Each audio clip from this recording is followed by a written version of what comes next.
Reformation, 500 years later, 12 things you need to know. The obvious thing you might want to know is why write a book in the 500th anniversary of the Reformation, which actually focuses on today. And there's a very important reason. If we focus on the situation of Christians today, we know that Christians are still divided 500 years later between Catholic and Protestant and many different kinds of Protestants.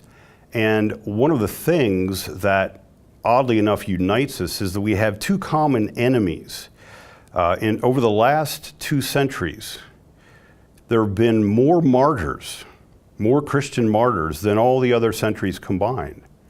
And those have been martyrs to both radical secularism, that is to a kind of atheism, which regards Christianity not only as pernicious, but something that's got to be removed.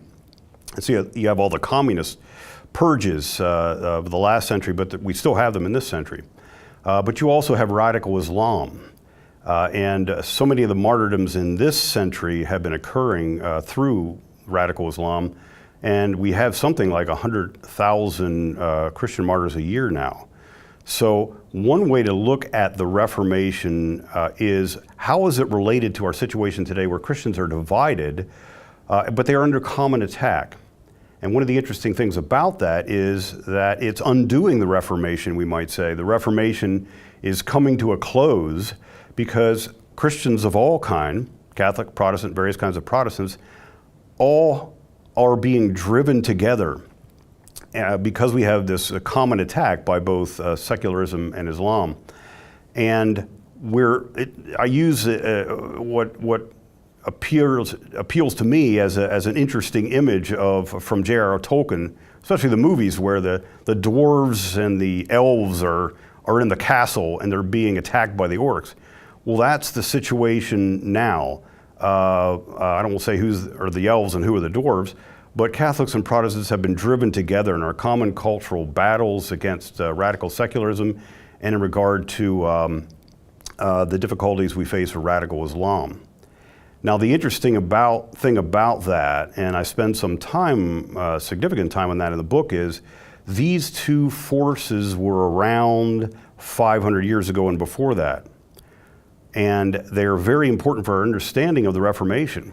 And for 2 reasons, I can say them rather quickly. First of all, radical secularism was already bent on removing Christianity over 500 years ago. And when the Reformation happened, it wanted to use a kind of divide and conquer strategy. So it actually made the splintering worse on purpose and helped to bring about our secular environment now. And radical Islam was a source of grave difficulties at the time. And the effect of that had was to actually deflect any treatment of the Reformation so that it didn't explode into this kind of splintering force because there was so much concern about how to deal with the threat of Islam. So in the Reformation 500 years later, I go into those sources and those interesting historical facts to help us understand our own situation now.